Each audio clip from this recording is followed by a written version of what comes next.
أعوذ بالله من الشيطان الرجيم. بسم الله الرحمن الرحيم. تلك الرسل فضلنا بعضهم على بعض منهم من كلم الله ورفع بعضهم درجات وآتينا عيسى ابن مريم البينات وأيدناه بروح القدس ولو شاء الله ما اقتتل الذين من بعدهم من بعد ما جاءتهم البينات ولكن اختلفوا فمنهم من آمن ومنهم من كفر ولو شاء الله ما اقتتلوا ولكن الله يفعل ما يريد. يا أيها الذين آمنوا أنفقوا مما رزقناكم من قبل أن يأتي يوم لا بيع فيه ولا خلة ولا شفاعة والكافرون هم الظالمون. الله لا إله إلا هو الحي القيوم لا تأخذه سنة ولا نوم له ما في السماوات وما في الأرض من ذا الذي يشفع عنده إلا بإذنه يعلم ما بين أيديهم وما خلفهم ولا يحيطون بشيء من علمه إلا بما شاء وسع كرسيه السماوات والأرض ولا يؤوده حفظهما وهو العلي العظيم. صدق اللہ العظیم. ترجمہ: تلک الرسل، یہ پیغمبر ہے، فضلنا، ہم نے فضیلت دی، بعضهم، ان میں سے بعض کو، علی بعض، بعض پر، منہم، ان میں سے بعض وہ ہیں، من کلم اللہ، جن سے اللہ تبارک و تعالی نے کلام کیا، ورفع بعضهم درجات، اور بلند کیے رب تعالی نے ان میں سے بعض کے درجات، وآتینا عیسی ابن مریم، اور دیے ہم نے عیسیٰ ابن مریم علیہ السلام کو البینات، واضح نشانات، وأیدناہ، اور ہم نے تائید کی ان کی، بروح القدس، پاکیزہ روح کے ساتھ، ولو شاء اللہ، اور اگر اللہ تبارک و تعالی چاہتا، مقتتل الذین، نہ لڑتے وہ لوگ، من بعدہم، جو ان کے بعد ہوئے، من بعد ما جاءتهم البینات، بعد اس کے کہ ان کے پاس واضح دلیلیں پہنچ چکی، ولیکن اختلفوا، اور لیکن انہوں نے اختلاف کیا، فمنہم من آمن، پس بعض ان میں سے وہ تھے جو ایمان لائے، ومنہم من کفر، اور کچھ ان میں سے وہ تھے جنہوں نے کفر اختیار کیا، ولو شاء اللہ، اور اگر اللہ تبارک و تعالی چاہتا، مقتتلوا، وہ نہ لڑ سکتے، ولیکن اللہ، اور لیکن اللہ تبارک و تعالی، یفعل ما یرید، کرتا ہے جو چاہتا ہے۔ یا ایھا الذین آمنوا، اے وہ لوگو جو ایمان لائے ہو، انفقوا، خرچ کرو، مما رزقناکم، اس چیز میں سے جو ہم نے تمہیں رزق دیا ہے،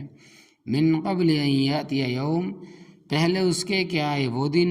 لا بیع فیہ، جس میں خرید و فروخت نہیں ہوگی، ولا خلہ، اور نہ دوستی، ولا شفاعہ، اور نہ سفارش، والکافرون هم الظالمون، اور جو کافر ہیں وہی ظالم ہیں۔ اللہ لا الہ الا ہو، اور اللہ تبارک و تعالی ہی معبود برحق ہے، جس کے سوا کوئی معبود نہیں، الحی، زندہ رہنے والا، القیوم، قائم رکھنے والا، لا تأخذہ، نہیں پکڑتی اس کو، سنۃ، اونگ، ولا نوم، اور نہ نیند، لہو، اسی کا ہے، ما فی السماوات، جو کچھ ہے آسمانوں میں، وما فی الارض، اور جو کچھ ہے زمین میں، من ذا الذی، کون ہے وہ ذات، یشفع، جو سفارش کرے، عندہ، اس کے ہاں، الا باذنہ،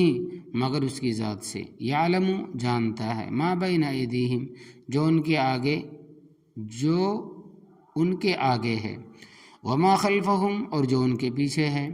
ولا یحیطون، اور نہیں احاطہ کر سکتے، بشیء من علمہ، اللہ تبارک و تعالیٰ کے علم سے کسی چیز کا، الا بما شاء، مگر وہ جو رب چاہے، وسع کرسیہ السماوات وسیع ہے کرسی اس کی آسمانوں والارض اور زمین پر، ولا یعودہ حفظہما اور نہیں تھکاتا رب تعالیٰ کو آسمانوں اور زمینوں کا حفاظت کرنا، وہو العلی العظیم اور وہ بلند ذات ہے، العظیم بڑی عظمت والا ہے۔ رسولوں کی درجات، اس سے پہلی آیت کے آخر میں یہ الفاظ تھے کہ وَإِنَّكَ لَمِنَ الْمُرْسَلِينَ، اور اے نبی کریم صلی اللہ علیہ وسلم بے شک تو پیغمبروں میں سے ہے۔ تو مرسلین کا لفظ تھا، اور اب اللہ تبارک و تعالیٰ کا ارشاد ہے کہ تِلْكَ الرُّسُلُ فَضَّلْنَا بَعْضَهُمْ عَلَى بَعْضٍ، یہ جن رسولوں کا ذکر ہم نے کیا ہے ان رسولوں میں سے بعض کو ہم نے بعض پر فضیلت دی ہے۔ جتنے پیغمبر دنیا میں تشریف لائے ہیں سب برحق ہے، ہمیں تمام کی تعداد قطعی طور پر معلوم نہیں، ہاں 25 پیغمبروں کے نام قرآن مجید میں آئے ہیں، باقی حضرات انبیاء کرام کے نام نہیں ہیں۔ ان کا ذکر الرسل المرسلین من النبیین انبیاء کے الفاظ میں اجمالاً آیا ہے کہ اللہ تبارک و تعالیٰ کا ہم پر انعام و احسان ہے کہ رب تعالیٰ نے ہمیں اس بات کا پابند نہیں کیا کہ سارے پیغمبروں کے نام ان کی تعداد ہمیں معلوم ہونی چاہیے۔ ہمارے ایمان کے لیے اتنا ہی کافی ہے کہ اللہ تبارک و تعالیٰ کے جتنے پیغمبر تشریف لائے ہمارا سب پر ایمان ہے۔ آمنت باللہ و ملائکتہ و کتبہ و رسلہ، پہلے پیغمبر حضرت آدم علیہ السلام تھے، آخری پیغمبر جن کے بعد کسی کو نبوت نہیں ملی اور نہ ہی مل سکتی ہے وہ حضرت محمد صلی اللہ علیہ وسلم ہے۔ تو فرمایا کہ یہ پیغمبر ہیں۔ فضلنا بعضهم علی بعض، ہم نے فضیلت دی بعض کو بعض پر، منہم ان پیغمبروں میں سے وہ بھی ہے من کلم اللہ، جن سے اللہ تبارک و تعالیٰ نے براہ راست کلام کیا ہے۔ چنانچہ حضرت موسیٰ علیہ السلام کے بارے میں چھٹے پارے میں آتا ہے کہ وکلم اللہ موسیٰ تکلیماً، سورۃ النساء 164 آیت، اور اللہ تبارک و تعالیٰ نے حضرت موسیٰ علیہ السلام کے ساتھ کلام کیا، اور معراج کی رات اللہ تبارک و تعالیٰ نے حضرت جبرائیل علیہ السلام کی وساطت کے بغیر حضرت صلی اللہ علیہ وسلم کے ساتھ کلام فرمایا، اور اس کلام میں اللہ تبارک و تعالیٰ نے آپ کو 3 تحفے عطا فرمائے۔ نمبر 1 تحفہ یہ تھا کہ پہلے نمازیں 50 تھی، پھر گھٹا کر 5 کر دی گئی۔ دوسرا تحفہ سورہ بقرہ کی آخری آیت آمن الرسول بما انزل الیہ من ربی سے لے کر آخر تک، یہ آیات اللہ تبارک و تعالیٰ نے براہ راست آپ صلی اللہ علیہ وسلم کو عطا فرمائی، جبرائیل علیہ السلام کی وساطت کے بغیر۔ تیسرا تحفہ اللہ تبارک و تعالیٰ نے آپ صلی اللہ علیہ وسلم کے ساتھ زبانی طور پر وعدہ فرمایا کہ میرے ساتھ وعدہ ہے کہ تیری امت میں سے وہ شخص من مات لا یشرک فی شیئا، من مات لا یشرک بی شیئا، جو مرا اس حال میں کہ اس نے میرے ساتھ کسی چیز کو شریک نہیں ٹھہرایا، میں اس کو بخش دوں گا۔ یہ الگ بات ہے کہ پہلے ہی قدم پر بخش دے یا کچھ سزا دے کر بخش دے، یہ اس کی مرضی، اور شرک کرنے والوں کو نہیں بخشا جائے گا۔ ورفع بعضهم درجات، اور اللہ تبارک و تعالیٰ نے ان پیغمبروں میں سے بعض کے درجے بلند فرمائے۔ اس بعضهم سے حضرت محمد صلی اللہ علیہ وسلم کی ذات گرامی مراد ہے، تمام پیغمبروں کے امام، تمام پیغمبروں کے سردار، اور اللہ تبارک و تعالیٰ کی ساری مخلوق میں پہلے نمبر کی شخصیت حضرت محمد رسول اللہ صلی اللہ علیہ وسلم ہے۔ ہمارے جیسے گناہ گاروں پر رب تعالیٰ کا بے حد احسان ہے کہ اس نے ہمارے جیسے گناہ گاروں کو حضرت صلی اللہ علیہ وسلم کا امتی بننے کا شرف عطا فرمایا، اور دعا کرو ہمیں سچا امتی بنائے، نام کا نہیں، ہمارا ظاہر بھی، باطن بھی، عقیدہ بھی، عمل بھی، اخلاق بھی، کردار بھی امتیوں کی طرح ہو۔ ایسا نہ ہو کہ آدھا تیتر اور آدھا بٹیر، کہ کلمے نبی کا اور فرما برداری غیروں کی۔ آپ صلی اللہ علیہ وسلم کو امتی بننے کے واسطے حضرت عیسیٰ علیہ السلام جیسے پیغمبر آرزو کرتے تھے کہ اے پروردگار، نبوت تو نے مجھے عطا کر ہی دی ہے، مجھے محمد رسول اللہ صلی اللہ علیہ وسلم کے امتیوں میں سے اٹھا۔ اللہ تبارک و تعالی نے دعا قبول فرمائی۔ حضرت عیسیٰ علیہ السلام زندہ ہیں، نازل ہوں گے، آپ صلی اللہ علیہ وسلم کے امتیوں کی طرح سارے کام کریں گے، 40 سال دنیا میں رہیں گے۔ وَآتَيْنَا عِيسَى ابْنَ مَرْيَمَ الْبَيِّنَاتِ، اور ہم نے دی حضرت عیسیٰ بیٹے مریم علیہ السلام کو واضح دلیل ہے، جن کی تفصیل آگے اسی بارے میں آئے گی۔ اللہ تبارک و تعالیٰ نے ان کو کون کون سی معجزے عطا فرمائے۔ عیسیٰ کا لفظ اصل میں ایشو تھا، یہ عبرانی لفظ ہے، اس کے معنی مبارک کے بھی اور سردار کے بھی ہے، اور مریم ان کی والدہ ماجدہ تھی۔ امام بخاری رحمۃ اللہ علیہ فرماتے ہیں کہ مریم کا لفظی معنی عابدہ، عبادت کرنے والی۔ عورتوں میں اللہ تبارک و تعالیٰ نے حضرت مریم علیہ السلام کو یہ خصوصیت عطا فرمائی کہ بغیر خاوند کے اللہ تبارک و تعالیٰ نے بیٹا عطا فرمایا۔ وَأَيَّدْنَاهُ بِرُوحِ الْقُدُسِ، روح القدس سے حضرت جبرائیل علیہ السلام مراد ہے، معنی ہے پاکیزہ روح۔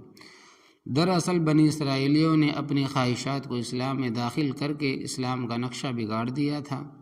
اس کو تم اس طرح سمجھو کہ جس طرح آج کل اہل بدعت نے دین کا نقشہ بگاڑ کر رکھ دیا ہے۔ بدعات ان کے نزدیک اسلام ہے اور اہل سنت والجماعت کی علامتیں ہیں۔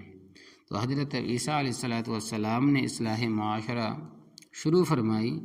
مولوی، پیر، عوام سارے بگڑ گئے، مخالف ہو گئے۔ جس طرح آج تم کسی مقام پر بدعت کی تردید کرو تو پھر بھیڑوں کی طرح سارے تمہیں چمٹ جائیں گے،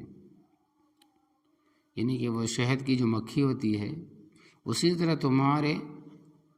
ساتھ سب چمٹ جائیں گے، کیونکہ برادری اور قوموں کے اعتبار سے بدعت ہے، وہ ان کا دین بنا ہوا ہے۔ آج تیجے، 7ویں، 10ویں عرس، میلاد کی تردید کرو تو نتیجہ تمہارے سامنے ہے۔ یہ لوگ کیا کہتے ہیں اور کرتے کیا ہے؟ صرف وہ لوگ تمہارا ساتھ دیں گے جن کو رب تعالیٰ نے سمجھ عطا فرمائی ہے۔ بدعات کی نحوست، یاد رکھنا بدعات دین کی مخالفت کا نام ہے، ان سے دین کا نقشہ بگڑ جاتا ہے۔ اور یہ بات میں کئی دفعہ عرض کر چکا ہوں کہ 100 گناہ کبیرہ ایک طرف ہو تو ان کا گناہ ہلکا ہے، 100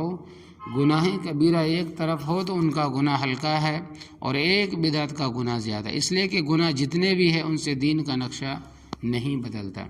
کیونکہ کوئی ان کو دین نہیں سمجھتا، اور بدعت کے ذریعے دین کا نقشہ بدل جاتا ہے۔ اس لیے بدعت کو دین سمجھ کر اس پر عمل کیا جاتا ہے۔ تو حضرت عیسیٰ علیہ السلام نے جب ان کے غلاموں کی تردید کی، جب ان کے غلط کاموں کی تردید شروع کر دی تو وہ مخالف ہوئے، تو اللہ تبارک و تعالیٰ نے ان کی حفاظت کے لیے حضرت جبرائیل علیہ السلام کو مقرر فرمایا۔ حضرت جبرائیل علیہ السلام اکثر ان کے ساتھ رہتے تھے۔ یہ تفصیل تو تم پہلے سن چکے ہو کہ طالوت علیہ السلام کی جالوت کے ساتھ لڑائی ہوئی، 313 یہ تھے اور 1,00,000 کا لشکر ان کا تھا۔ اللہ تبارک و تعالیٰ نے ان کو فتح عطا فرمائی، قتال اور جہاد کا ذکر تھا۔ تو اللہ تبارک و تعالیٰ فرماتے ہیں کہ وَلَوْ شَاءَ اللَّهُ، اور اگر اللہ تبارک و تعالیٰ چاہتے، مَا اقْتَتَلَ، نہ لڑتے، الَّذِينَ مِن بَعْدِهِمْ، وہ لوگ جو ان پیغمبروں کے بعد آئے، من بعد ما جاءتهم البینات، بعد اس کے کہ ان کے پاس واضح دلیلیں آ چکی ہیں۔ تو اللہ تبارک و تعالیٰ چاہے تو سب کو ایمان پر مجبور کر سکتا تھا، لیکن اللہ تبارک و تعالیٰ نے اختیار دیا ہے، مرضی سے ایمان لاؤ، مرضی سے کفر کرو، اس لیے کہ ولیکن اختلفوا، اور لیکن لوگوں نے اختلاف کیا، فمنہم من آمن، تو بعض ان میں سے وہ ہیں جو مرضی سے ایمان لائے،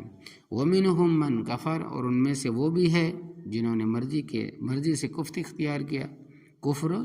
کیا۔ یعنی اگر اللہ تبارک و تعالیٰ چاہتا تو سب کو ایمان پر مجبور کر دیتا، جیسے فرشتے سارے کے سارے معصوم ہیں، فرشتوں میں کوئی کافر نہیں، نہ ہندو، نہ سکھ، نہ یہودی، نہ عیسائی، سارے کے سارے مومن ہیں، تو وہ کر سکتا تھا کہ سارے کے سارے انسانوں کو اور سارے کے سارے جنات کو مومن بنا دیتا، وہ قادر مطلق ہے، مگر اللہ تبارک و تعالیٰ نے ان کو اختیار دیا ہے، فمن شاء فلیؤمن ومن شاء فلیکفر، بس جو چاہے ایمان لائے اور جو چاہے کفر کرے، ان کو اللہ تبارک و تعالیٰ نے خیر اور شر کے راستے بتا دیے ہیں، ایمان اور کفر کے راستے بتا دیے، پیغمبر بھیجے ہیں، کتابیں نازل فرمائی ہے، ہر دور میں حق کی آواز کانوں تک پہنچانے والے آدمی رب نے کھڑے کیے ہیں اور اتمام حجت کر دی ہے۔ اللہ کے راستے میں خرچ کرو، ولو شاء اللہ، اور اگر اللہ تبارک و تعالیٰ چاہتا، مقتتلوا، وہ نہ لڑتے، وہ اسی طرح کہ سب کو ایمان پر مجبور کر دیتا، وہ کر سکتا تھا، ولیکن اللہ یفعل ما یرید، اور لیکن اللہ تبارک و تعالیٰ کرتا ہے جو ارادہ کرتا ہے، اس کا ارادہ یہ ہے کہ فمن شاء فلیؤمن ومن شاء فلیکفر، پس جو چاہے اپنی مرضی سے ایمان لائے، جو چاہے اپنی مرضی سے کفر کرے، اسی طرح اس سے پہلے رکوع میں جہاد کا ذکر تھا، اور جہاد کے لیے مال خرچ کرنا بھی ضروری ہے، کیونکہ بغیر مال کے اسلحہ جہاز مہیا نہیں ہو سکتے۔ اسی طرح بعض مجاہد ایسے ہوتے ہیں کہ وہ اپنی جان تو پیش کر سکتے ہیں مگر مال نہیں پیش کرتے، ان کو مالی امداد کی بھی ضرورت ہوتی ہے۔ تو اللہ تبارک و تعالیٰ نے فرمایا یا ایھا الذین آمنو، اے ایمان والو، انفقوا، خرچ کرو، مما، اس مال سے، رزقناکم، جو ہم نے تمہیں دیا۔ اگر تمہیں یہ گھمنڈ ہے کہ یہ مال تم نے حاصل کیا ہے تو یہ غلط ہے۔ رزق اللہ تبارک و تعالیٰ نے دیا ہے، تم نے ہاتھ پیر مارے ہیں، مگر دنیا میں بہت سارے لوگ ایسے ہیں کہ محنت بہت زیادہ کرتے ہیں اور پیسے تھوڑے ملتے ہیں۔ بعض ایسے بھی ہے کہ ان کی محنت تھوڑی ہوتی ہے مگر پیسے زیادہ ملتے ہیں، یہ کون دیتا ہے؟ تو اگر محنت پر موقوف ہوتا تو سب کچھ مزدور ہی لے جاتا، اور جو پنکھے کے نیچے سکون سے بیٹھا اس کو تنکا بھی نہ ملتا۔ تو رزق رب کے پاس ہے، ہاں اس نے یہ بتایا کہ حلال طریقے سے کماؤ، حرام طریقے سے حاصل نہ کرو۔ حدیث پاک میں آتا ہے کہ اگر حرام کا ایک لقمہ بھی کھاؤ گے، حرام کا ایک لقمہ بھی اگر کھاؤ گے تو 40 دن تک دعاؤں کی قبولیت سے محروم کیے جاؤ گے۔ تو فرمایا کہ خرچ کرو اس مال میں سے جو ہم نے دیا ہے، من قبل، پہلے اس سے، ایاتی یوم لا بیع، کہ آئے وہ دن جس میں خرید و فروخت نہیں ہوگی، وہ قیامت کا دن ہے۔ قرآن پاک میں رب تعالیٰ ارشاد فرماتے ہیں کہ فرض کرو یہ ساری زمین مشرق سے لے کر مغرب تک، شمال سے لے کر جنوب تک، اور زمین کی سطح سے لے کر آسمان کی چھت تک سونا ہی سونا ہو جائے۔ اب تم اندازہ لگاؤ کہ سونا کتنا قیمتی ہے۔ تو فرمایا اگر بالفرض کسی کے پاس ہو اور اس وقت ایمان حاصل کرنے کے لیے وہ سارا سونا خرچ کر دے، وَمِثْلَهُ مَعَ، اتنی ہی زمین اور ہو، اور وہ زمین بھی سونے سے بھری ہوئی ہو، تو اور مجرم اس بات کو پسند کرے کہ یہ 2 زمینیں سونے کی بھری ہوئی اس سے لے لی جائیں اور اسے ایمان دے دیا جائے، تو یہ سودا نہیں ہوگا۔ اور یہ سودا بھی نہیں ہوگا کہ مجرم کو کہا جائے گا کہ آج تیرے بدلے تیری ماں، تیرے باپ، تیری بیوی، تیرے بیٹے، تیرے بھائی، تیری بہن، تیرے دوست کو، عزیز کو، وفصیلتہ التی تؤوی، اور تیری ساری برادری کو، ومن فی الارض جمیعا، اور جو زمین میں ہے سب کو تیرے بدلے میں دوزخ میں ڈال دیں اور تجھے دوزخ سے نکال دیں، تو کیا تو اس سودے سے پر راضی ہے؟ تو یود مجرم پسند کرے گا، کہے گا کہ ہاں اے پروردگار، میری ماں، میرے باپ، میری اولاد، میرے بہن بھائیوں، بلکہ سارے خاندان کو، سب لوگوں کو دوزخ میں ڈال دے اور مجھے نکال دے۔ کلا، ہرگز نہیں۔ اللہ تبارک و تعالیٰ فرمائیں گے کہ یہ سودا نہیں ہوگا، ہرگز نہیں ہوگا، صرف اس کو بتانا مقصد ہوگا کہ آج تو کیا کچھ کرنے کے لیے تیار ہے۔ تو فرمائے کہ وہ دن ہے لا بیع، اس میں کوئی خرید فروخت نہیں ہوگی، ولا خلت، اور نہ خالی دوستی کام آئے گی۔ ہاں اتنی بات یاد رکھنا کہ یہ قرآن پاک سے ثابت ہے کہ الاخلاء یومئذ بعضهم عدو الا المتقین، دوست اس دن ایک دوسرے کے دشمن ہوں گے مگر پرہیزگار، یعنی مومنوں کی دوستی برقرار رہے گی اور کام آئے گی، اور کافر کو کفر کی حالت میں کسی کی دوستی کام نہیں آ سکتی۔ بخاری شریف میں روایت ہے کہ ایک مجرم کو حکم ہوگا کہ اس کو دوزخ میں ڈال دو۔ اس کے ساتھ جو نمازیں پڑھتے تھے، روزہ رکھتے تھے، وہ دیکھیں گے کہ ہمارا وہ ساتھی جو ہمارے ساتھ نمازوں میں شرکت کرتا تھا، ہمارے ساتھ روزے رکھتا تھا، وہ آج دوزخ میں جا رہا ہے۔ تو سارے پرزور اپیل کریں گے کہ اے پروردگار، یہ تو ہمارے ساتھ نمازیں پڑھتا تھا، روزے رکھتا تھا۔ اللہ تبارک و تعالیٰ فرمائیں گے کہ اس کے گناہ زیادہ ہے، اس کو دوزخ میں بھیجتے ہیں، اپنی سزا بھگت کے آ جائے گا، تم جنت میں چلے جاؤ، یہ بھی کسی وقت تمہیں آ ملے گا۔ وہ کہیں گے کہ اے پروردگار، ہم تو اس کے بغیر جنت میں نہیں جائیں گے۔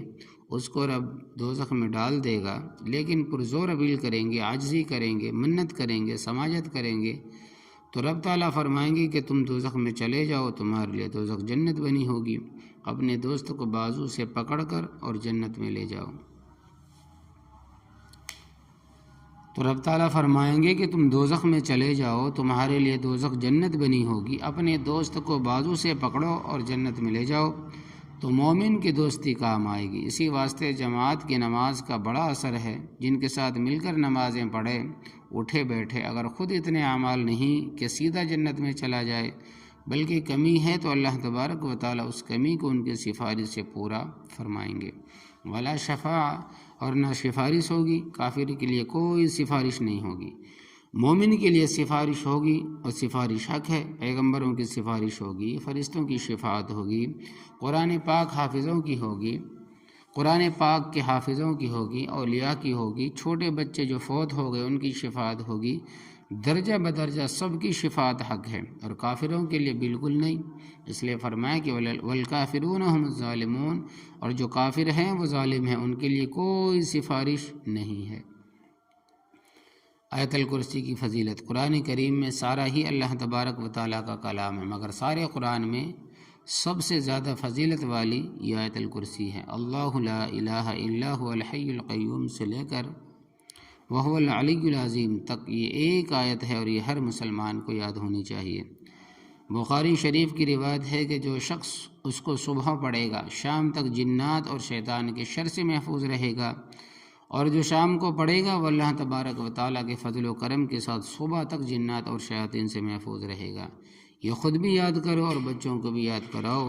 عورتوں کو بھی یاد کراؤ، اور انہیں بھی یہ سبق دو کہ صبح جس وقت اٹھے تو یہ آیت کریمہ پڑھے، اور رات کو جب سوئیں تو یہ آیت کریمہ پڑھ کر سوئیں۔ اس آیت کریمہ سے زیادہ درجے والی اور کوئی آیت قرآن مجید میں نہیں ہے،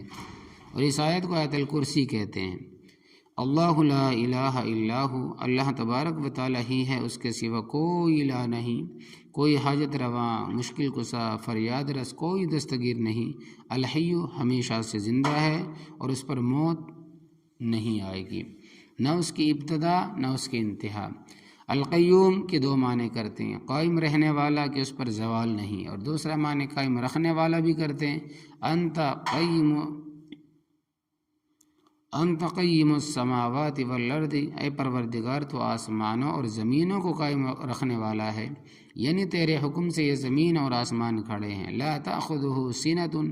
نہیں پکڑتی اللہ تبارک و تعالیٰ کو اونگ، نیند سے پہلے جو غنودگی سی آتی ہے، اللہ تبارک و تعالیٰ کو وہ بھی نہیں آتی۔ ولا نوم، اور نہ نیند، لہ ما فی السماوات و ما فی الارض، اسی واسطے ہے کہ جو کچھ آسمانوں میں ہے اور جو کچھ زمینوں میں ہے وہی خالق، وہی مالک، وہی متصرف، یہ سب کچھ اسی کے قبضے میں ہے۔ من ذا الذی یشفع عنده، کون ہے جو اللہ تبارک و تعالیٰ کے ہاں سفارش کرے، الا باذنہ، مگر رب کے حکم کے ساتھ۔ قیامت والے دن جب ساری کائنات میدان محشر میں حساب کے انتظار میں ہوگی، حضرت صلی اللہ علیہ وسلم سجدے میں گر پڑیں گے۔ ایک ہفتے کی مقدار کا لمبا سجدہ ہوگا، یہ 2 ہفتوں کی مقدار کا لمبا سجدہ ہوگا، اور بخاری شریف کی روایت میں ہے یلہمنی بما حمد لم تحذر انی الآن، اللہ تبارک و تعالیٰ مجھے ایسے ایسے کلمات سجدے میں القا فرمائیں گے جو مجھے اس وقت معلوم نہیں ہے۔ ان کلمات کے ساتھ رب تعالیٰ کی تسبیح بیان کروں گا۔ اللہ تبارک و تعالیٰ فرمائیں گے کہ یا محمد صلی اللہ علیہ وسلم ارفع راسک اشفع تشفع، اے محمد صلی اللہ علیہ وسلم سر اٹھاؤ، سفارش کرو، تمہاری سفارش قبول ہوگی۔ اس کا نام ہے شفاعت الکبریٰ، تمام کائنات کے لیے سفارش ہوگی، ان کا حساب جلدی ہو۔ تو اللہ تبارک و تعالیٰ کی اجازت کے بغیر کوئی سفارش نہ کر سکے گا۔ یعلم ما بین ایدیہم، جو انسانوں کے آگے ہے رب اس کو بھی جانتا ہے، وما خلفہم، اور جو ان کے پیچھے ہے رب اس کو بھی جانتا ہے۔ ولا یحیطون بشیء من علمہ، اور انہیں احاطہ کر سکتے اللہ تبارک و تعالیٰ کے علم میں سے کسی چیز کا، اور نہیں احاطہ کر سکتے اللہ تبارک و تعالیٰ کے علم میں سے کسی چیز کا، الا بما شاء، مگر جتنا رب تعالیٰ چاہے کسی کو دے۔ ہمارا ایمان ہے کہ حضرت صلی اللہ علیہ وسلم کو اللہ تبارک و تعالیٰ نے جتنا علم دیا ہے وہ اور کسی کو عطا نہیں کیا، لیکن باوجود کثیر علم حاصل ہونے کے عالم الغیب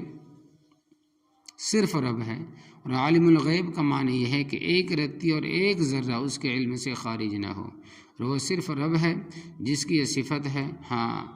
اخبار الغیب، انباء الغیب اللہ تبارک و تعالیٰ کے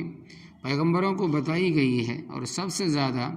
حضرت صلی اللہ علیہ وسلم کو عطا ہوئی۔ تلک من انباء الغیب نوحیہا الیک، یہ سب غیب کی خبریں ہیں جو ہم آپ کی طرف وحی کرتے ہیں۔ کل غیب، یہ صرف رب کی صفت، اس میں اس کا کوئی شریک نہیں ہے۔ فرمایا وسیع کرسیہ السماوات والارض، وسیع ہے کرسی اس کی آسمانوں اور زمینوں پر، یہ 7 آسمان ہیں، ان کے اوپر کرسی ہے، اوپر عرش ہے۔ کرسی اور عرش کی نسبت دار قطنی کی روایت میں اس طرح آیا ہے کہ جیسے ایک بڑا وسیع میدان ہو اور اس میں ایک ٹائر پڑا ہو، بس وغیرہ کا تو بتاؤ اس ٹائر کی کیا حیثیت ہے اس میدان میں۔ اسی طرح 7 آسمان 7 زمینیں اس کرسی کے مقابلے میں ایسے ہیں جیسے وسیع میدان میں ٹائر پڑا ہوا ہو۔ اور پھر عرش اور کرسی کی نسبت فرمایا کہ اس طرح سمجھو کہ عرش وہ میدان ہے اور کرسی اس کے مقابلے میں ایک ٹائر ہے جو پڑا ہے، جسم کے لحاظ سے عرش سے بڑا جسم کسی شے کا نہیں، اور درجے کے اعتبار سے حضرت صلی اللہ علیہ وسلم سے بڑا کوئی نہیں۔ ولا یعودہ حفظہما، اور اللہ تبارک و تعالیٰ کو زمین اور آسمانوں کی حفاظت نہیں تھکاتی، اس ذات کے سامنے ان کی حفاظت کرنا کوئی دشوار کام نہیں ہے۔ وہو العلی، اور وہ بہت بلند ذات ہے، العظیم، اور بہت بڑی ذات ہے۔